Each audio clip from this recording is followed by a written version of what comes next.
E aí pessoal, bom dia, boa tarde, boa noite, Deus abençoe a todos. Essa semana eu vou estar trazendo aqui, tecendo alguns comentários sobre o estudo da célula dessa semana.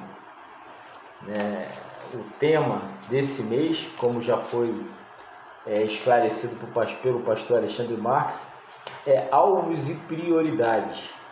Ele já falou isso antes, sobre ele ter puxado no baú ali da época do Álvaro, de 2004, esse tema. É interessante que nós estamos no início do ano, então a gente tende a fazer prioridades, estabelecer alvos, mas não estarei falando exatamente sobre isso. E não é sobre o alvo que você vai ter ou vai criar esse ano, mas é em cima de situações que aconteceram na sua vida que te desmotivaram de algum motivo, né? O pastor esteve falando sobre como obter sucesso naquilo em que sempre houve fracasso, depois enfrentando as frustrações e derrotas, né? Hoje nós vamos estar falando sobre essa semana, nós vamos estar falando nos nossos grupos pequenos, nas células, acertando as suas prioridades. Então olha como é um crescimento. O porquê desse estudo logo no início do ano? Porque na nossa vida a gente tem muita situação que nos frustram, que causam tristeza, mágoas no nosso coração. E às vezes a gente fica com medo de prosseguir, de tentar de novo. E a gente vem numa caminhada, né, numa sequência esse mês sobre isso. E frustrações, fracassos, o que a gente tem feito nesse momento? O que a gente faz? Tem medo de continuar? Tem medo de priorizar, de tentar lançar novos alvos? E nós estávamos falando disso semana passada e semana retrasada. E agora é acertando suas prioridades. É interessante que essa semana nós vamos estar no grupo, né, até motivo vocês, você pode observar no apoio, que vai ter aqui dinâmica. É interessante fazer essa dinâmica, né? Prepare 3 cartões, cada um dos quais contendo uma dessas perguntas. Se sua casa começa a pegar fogo e você só tem tempo de salvar 3 coisas, não pessoas, do incêndio, o que você escolheria salvar? Se você sobrevivesse num naufrágio e fosse dar numa ilha deserta, que ferramenta você gostaria de ter? Se você tivesse que se desfazer de algo que lhe pertencesse, o que escolheria? E por quê? É interessante essas dinâmicas, porque naquilo que você prioriza, naquilo que está o seu coração, né, é que você vai fazer a sua escolha. Então, se você tem o costume de ler a Bíblia, e essa Bíblia já passou a ser um prazer para você, e você está focado nas coisas do reino de Deus, tu começa a entender algumas coisas. Primeiro, que tu tem um tempo aqui na Terra, tu tem um limite, né? Tu começa a focar numa esperança futura. Então as suas prioridades começam a modificar. Eu, sem conhecer o Senhor, minha motivação era eu ter uma casa de praia, carro. Eu já tive 4 carros. Eu já tive uma moto, um terreno no Recreio. Eu não quero ficar falando do que acontecia comigo antes. Eu movimentava muito dinheiro. Eu não troco a minha vida de hoje, pela paz que eu tenho hoje, conhecendo a palavra de Deus, pelaquela loucura que eu vivi, que a minha prioridade era totalmente outras, até que eu aprendi e comecei a entender que existe um limite aqui na Terra. Um belo dia a minha senha, opa, é contigo mesmo, Damasceno, vem, eu vou embora. E tem uma promessa. Então o texto dessa semana, o estudo dessa semana, é onde você tem colocado suas metas, os seus alvos, quais são as suas prioridades. E o que acontece? Nós temos 3 textos para nós lermos, textos muito interessantes, né? Deuteronômio 30, 19 a 20, Mateus 6, 19 a 21 e Efésios 5, 15 a 17. Então observe que o Senhor ele começa a nos conduzir e buscar fazer com que a gente tenha a nossa escolha promova paz, justiça e alegria no Espírito, né? Que são situações que são do reino de Deus. A palavra de Deus lá em Romanos, se não me falha a memória, 17 diz isso. O reino de Deus não é comida nem bebida, mas paz, justiça e alegria no Espírito. Quer dizer, independente do que você estiver passando, você vai ter paz. Independente se você está com dinheiro, se não está com dinheiro, tu vai ter paz, né? Tu vai ter alegria, independente da situação que tu está passando. Está vivendo porque você aprendeu, os valores do reino de Deus estão muito fortes no teu coração. Então é isso que esses textos vão nos conduzir. O primeiro deles, eu vou ler aqui, é Deuteronômio 30, 19 a 20. Diz assim: os céus e a terra tomo hoje por testemunha contra ti, que te propus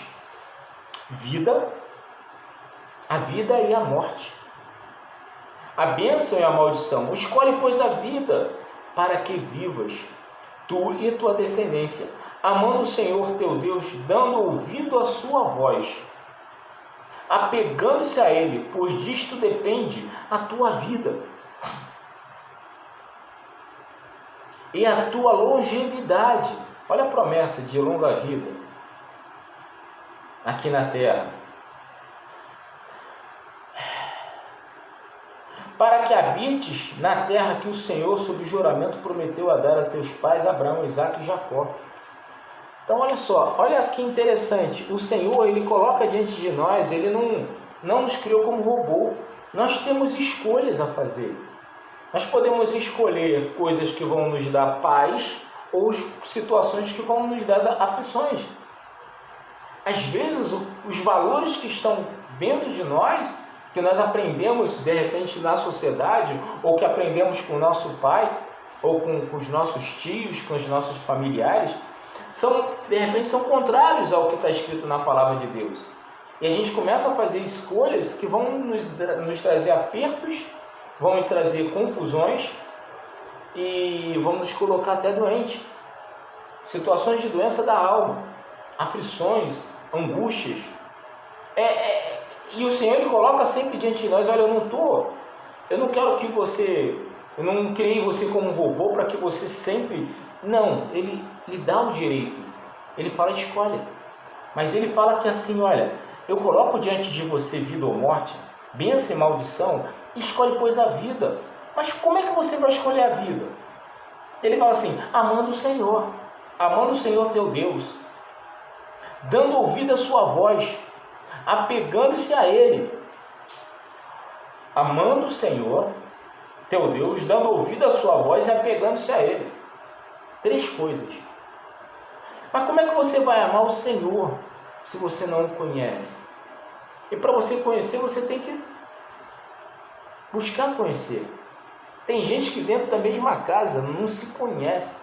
Eu conheci uma família que um irmão ficava num quarto, o outro irmão ficava no outro quarto, e o casal, um ficava vendo televisão e o outro ficava no quarto do casal ali. Eles pareciam estranhos, muito pouco, muito mal, às vezes na hora das jantas conversavam alguma coisa. Eram estranhos um para com o outro. Agora, se você conhece, você está de repente conhece bem o seu cônjuge, ou conhece o seu filho, a sua filha, você olha e fala: não está bem, tem alguma coisa errada. O que tu tem? O que está havendo contigo? Você não está bem. Porque você conhece só de olhar. A mãe conhece o filho só de olhar. A esposa conhece o marido: olha, ele não está bem. Né? Então, assim, é o Senhor. Se você conhece bem a palavra de Deus, se você consegue se aprofundar na palavra de Deus, você vai passar a amar o Senhor, porque Ele promete e cumpre. E você vai começar a dar ouvido à sua voz. e você vai acabar se apegando a ele. E quando isso acontece, todas as suas prioridades, todas as suas escolhas vão passar pelo crivo do reino de Deus. É interessante, viva isso, buscar entender isso. Quais são as suas prioridades? Tem gente que prioriza até o ministério. Se você não priorizar Cristo, se você não estiver envolvido com Cristo, se você não se apaixonar por Ele, se você não buscar a face dEle, até todo o trabalho que você fizer no ministério não vai ser a mesma coisa. O primeiro tem que ser o Senhor, e é Ele que usa cada um de nós para fazer aquilo que Ele quer. Se nós entendermos isso, muitas vezes nós não iríamos nos frustrar, até mesmo com os nossos irmãos. É muito interessante. Então, vamos ao segundo texto. Está aqui deixa eu virar aqui a folhinha, em Mateus 6, 19 a 21. Diz assim: não acumuleis para vós outros tesouros sobre a terra, onde a traça e ferrugem corrói, e onde ladrões escavam e roubam. Mas ajuntai para vós outros tesouros no céu, onde a traça nem a ferrugem corrói, e onde o ladrão não escava e rouba. Porque onde está o teu tesouro, aí estará o teu coração. Ele fala aqui de situação de sentimento. Eu lembro uma vez que o pastor Álvaro contou uma situação que a pessoa gostava muito do carro. Ele amava carro. E ele foi num pastor, um psicólogo, e falou: olha, pastor, que era psicólogo também, se alguém encostar no meu carro, se alguém bater no meu carro, eu arranco a pessoa por dentro do carro, fico nervoso. Aí ele falou assim: olha, mas você já entregou o seu carro para o Senhor? A sua vida pertence ao Senhor, a sua casa é do Senhor, o carro também é do Senhor. Procura fazer isso, entregar o carro para o Senhor, porque senão você vai ficar sempre se aborrecendo, achando que o negócio é seu. Quando você está colocando o seu tesouro ali, o seu sentimento, o diabo ele sabe, e ele vai ficar te atacando nessa área. É interessante que ele saiu, eles oraram, e mal saiu, ou naquela semana, ou naquele dia, ele parou no sinal, um carro veio por trás dele e bateu no carro dele. E ele, na vontade, aquele ímpeto de sair, pegar o sujeito, puxar pela gravata ali, ele lembrou: não, os carros do Senhor. Então ele falou assim: olha, Senhor, bateram no seu carro. E foi com paciência, um pouco tenso, se controlou, e o sujeito pegou e falou que ia consertar o carro dele, trocaram telefones, e o sujeito emprestou um carro para ele. Só que o carro que o sujeito emprestou para ele, a pessoa que tinha ocasionado o acidente, era bem melhor do que o carro dele. E o carro dele ficou no reparo uns 3 meses, 2 meses, 3 meses. Até que o sujeito ligou para ele e falou: olha, o seu carro está pronto. Ele: pô, mas o carro já está pronto. Ele não queria nem pegar o carro de volta. Então olha como é que o Senhor faz as coisas. Como as coisas são no Senhor, a paz, justiça e alegria no Espírito. Quer dizer, não se colocar as coisas como o que o texto diz, tesouros sobre a terra. O meu padrasto, eu morava em Olaria, na rua Berindiba. De repente eu passo esse vídeo até para o pessoal lá de Olaria, um grupo que eu faço parte, pessoal lá do futebol, pessoal lá da época que eu era jovem, ali, adolescente, criança. E lá, antes de chegar na comunidade, era um terreno, 3.500 metros, 3.600 metros, um terreno muito grande. E o meu padrasto, ele, como não tinha muro, depois é que muraram no entorno, então as pessoas tentaram invadir, ele dava tiro, ele botou fogo numa pessoa que construiu lá um barraco, e se aborrecia tanto para manter aquele terreno ali.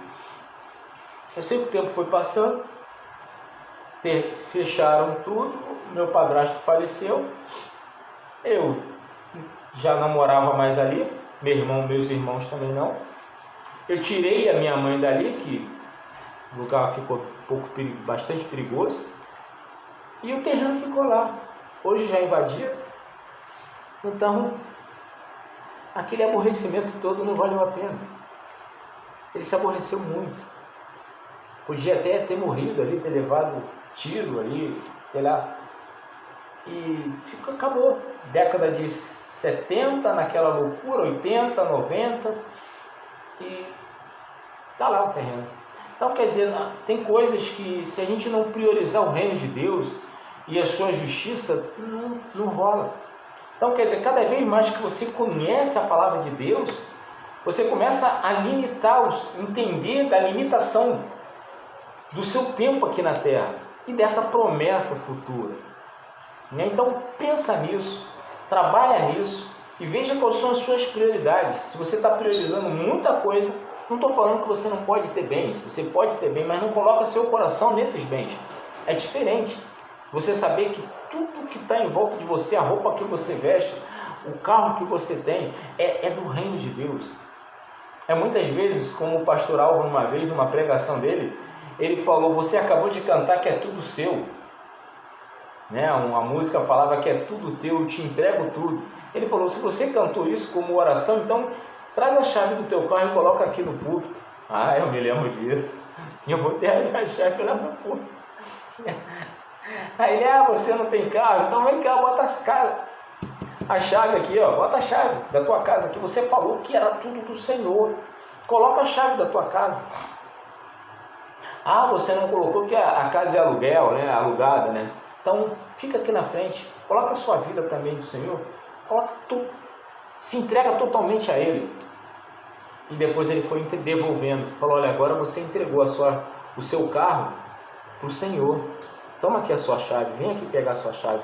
Só que você está emprestado, esse carro é emprestado, não é mais teu. Você está usando um carro que é do Senhor. Então, se tiver que dar carona para alguém, para uma pessoa que mora um pouco mais distante, dê carona. A casa não é sua. Então, se você tiver que abrir uma igreja dentro da tua casa, eu falo igreja célula, que é como o Ralph Neighbour, ele coloca a unidade básica do corpo de Cristo. O livrinho dele está aqui, Eu adoro esse livro do Ralph Neighbour. Unidades básicas do corpo de Cristo. Até vou ler aqui, uma comunidade formada e batizada pelo Espírito Santo. Todos os membros são conduzidos pelo Cristo que neles habita. E Ele, o próprio Cristo, edifica e revela a sua presença, poder e propósito por meio deles. Voltando aqui para o Álvaro agora, ele falando: então, se você tiver que abrir uma igreja, uma célula na sua casa, a casa não é mais tua. A casa agora pertence ao Senhor. Então, olha só que virada, que virada de mesa, se você entender que é tudo do Senhor. É Ele que comprou. Tem gente que, uma vez, o próprio pastor conversando com a gente ali, que fica na introdução, ou ali os guerreiros do portão, que ali organiza ali a entrada e a saída dos carros, ele falou: se nós entendermos que nosso trabalho não é voluntário, não, nós fomos comprados, nós não pertencemos a nós mesmos. O Senhor na cruz do Calvário comprou tribo, raças, línguas e nações. Nós somos dele e nosso trabalho não é voluntário. Olha só que coisa, a gente muda. Tá entendendo que eu estou sendo muito rápido? Acho que não. Outro texto que a gente pode ler também é sobre sabedoria, que está em Efésios 5, 15 e 17.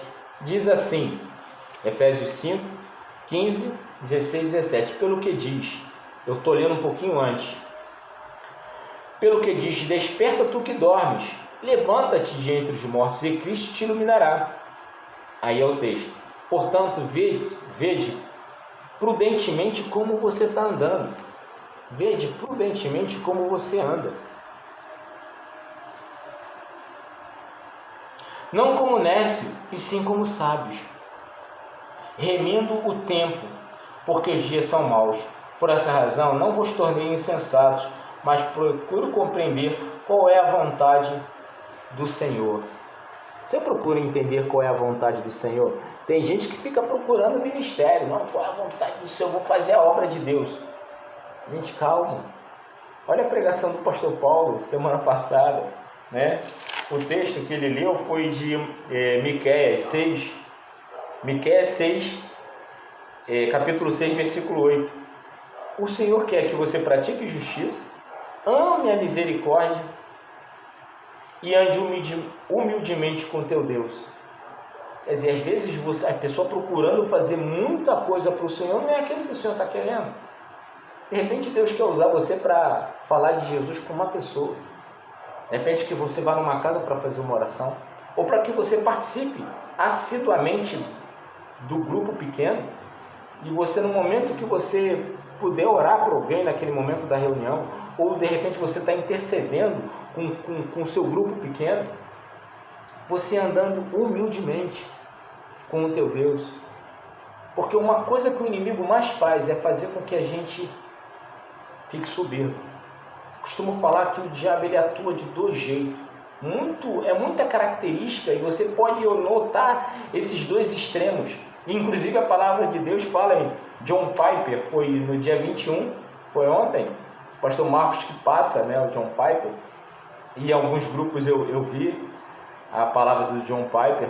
É interessante que num determinado momento, os discípulos que Jesus tinha enviado, eles voltam e falam: olha, os demônios nós submetíamos os demônios, eles nos respeitavam. Ele fala: olha, não fica se gabando, deixa de ser soberbo, olha, fique feliz porque o nome de você está no céu. Então ele fala assim: abaixa a bola, baixa um pouquinho a bola, calma, não é por aí não, calma, não acha que você é a última cocada, né, a última bolacha do pacote, a última Coca-Cola do deserto, não, calma, né?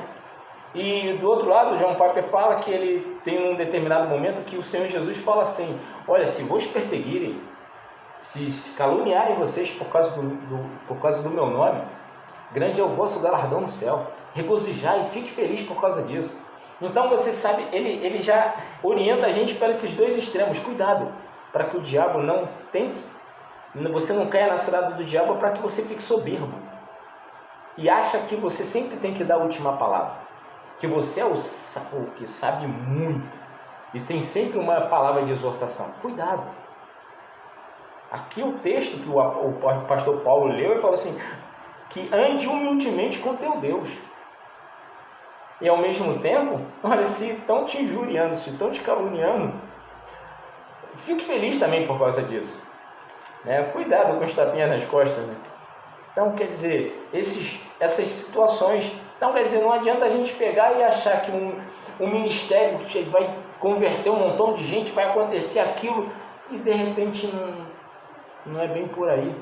De repente a gente está com muita atividade e o Senhor está requerendo pouquíssimas coisas de nós. Uma coisa que Ele mais quer é que a gente entenda quem é esse Deus maravilhoso através da palavra de Deus, sabe?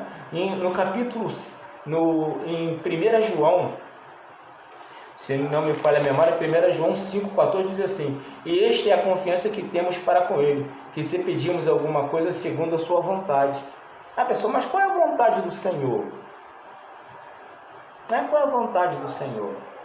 O que diz aqui em Efésios, que fala que é para que nós andemos não como nécio, mas como sábio?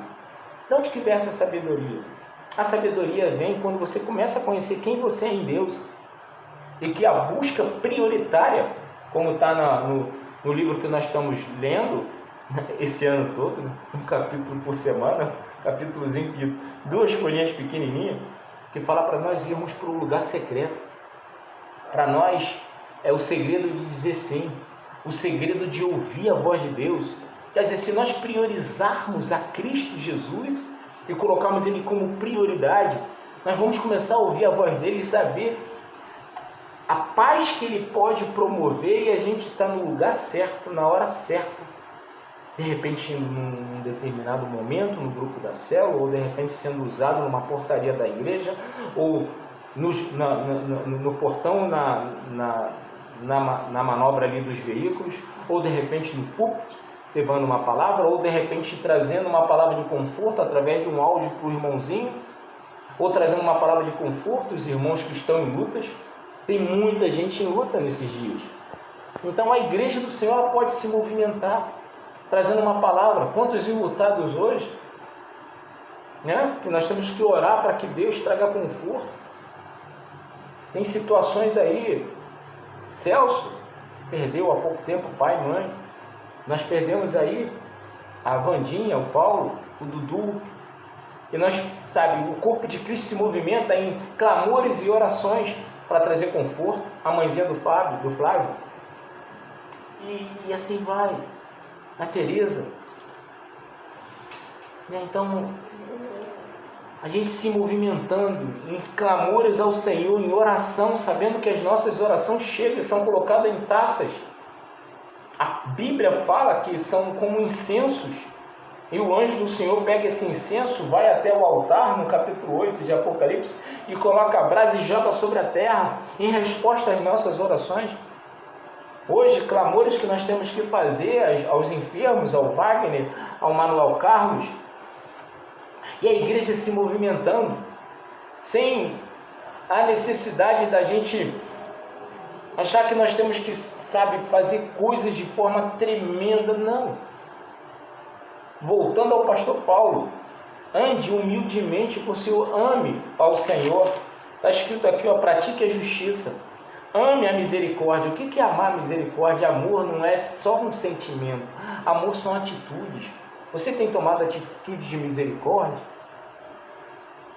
Então, quer dizer, é interessante isso tudo, porque você vai andar com sabedoria, entendendo quem é o seu Senhor. E você vai fazer as suas escolhas, se você entender quem você é em Deus. É interessante. Quais são as suas prioridades? Quais são os seus alvos? As suas escolhas estão, de repente, de acordo com a palavra de Deus, de acordo com o reino de Deus. Você sabe a sua limitação, você sabe que você vai para um lugar maravilhoso e que a sua palavra, de repente, o seu vizinho não vai, e você está sendo, Deus está te usando para que você de alguma forma alcance o seu vizinho. Onde é que Deus pode te usar, mas com leveza, com tranquilidade, sem muito ativismo desnecessário. Esses 3 textos para essa semana, Deuteronômio 30, 19 e 20, Mateus 6, 19 a 21, né? E Efésios 5, 15 a 17. O primeiro, né, que o Senhor coloca sempre diante de nós, vida ou morte, bênção ou maldição, e Ele quer que nós escolhemos a vida.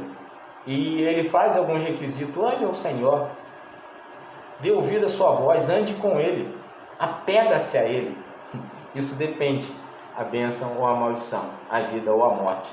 E em Mateus, mais um conselho: não acumule muitas coisas, que a traça vai corroer, o ladrão vai roubar, mas acumule as coisas do reino de Deus, que vai te trazer paz, justiça e alegria no Espírito. E não ande como nécio, em Efésios 5, 15 e 17. Consiga remir o tempo, porque o teu tempo aqui é curto, é limitado. Amém? Deus te abençoe. Tenha uma semana de bênção, uma semana de paz. Que Deus possa manifestar a glória dEle em cada um desses enfermos que eu coloquei aqui, trazendo paz e tranquilidade ao coração dos enlutados, e sabendo que o Senhor, Ele nos dá a vitória. Os tempos estão sendo ruins, o próprio texto diz isso. Procurar e compreender qual é a vontade do Senhor. Aqui diz assim: porque os dias são maus, né? Remindo o tempo, porque os dias são maus. Os dias são maus, Paulo já falava naquela época, os tempos são maus agora, no meio de uma pandemia. Então, que Deus abençoe, que o Senhor, Ele prometeu e nos dá a vitória. Creia nisso. Deus te abençoe de forma tremenda nessa semana. Que você pode ser usado para interceder, para ligar para uma pessoa, para trazer um alento, para trazer um conforto, em alguma função na igreja, em alguma função na célula. Deus te abençoe de forma plena, de forma tremenda nessa semana. Um abração, um beijo no coração.